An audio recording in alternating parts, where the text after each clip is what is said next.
A reading from the Acts of the Apostles. Then Peter stood up with the 11, raised his voice, and proclaimed, "You who are Jews, indeed all of you staying in Jerusalem, let this be known to you, and listen to my words. You who are Israelites, hear these words.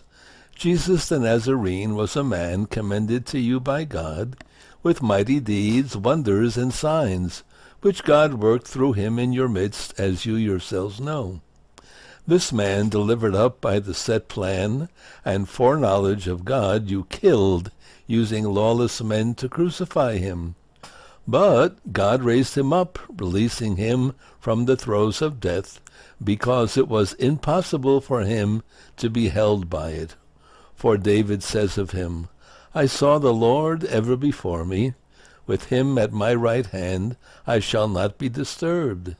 Therefore my heart has been glad, and my tongue has exulted.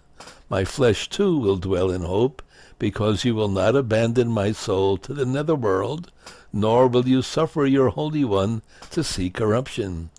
You have made known to me the paths of life.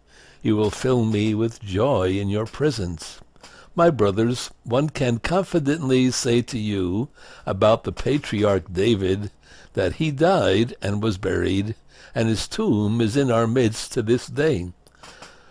But since he was a prophet and knew that God had sworn an oath to him that he would set one of his descendants upon his throne, he foresaw and spoke of the resurrection of the Christ, that neither was he abandoned to the netherworld, nor did his flesh see corruption.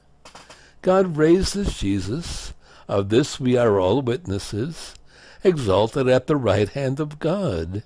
He received the promise of the Holy Spirit from the Father, and poured him forth, as you see and hear."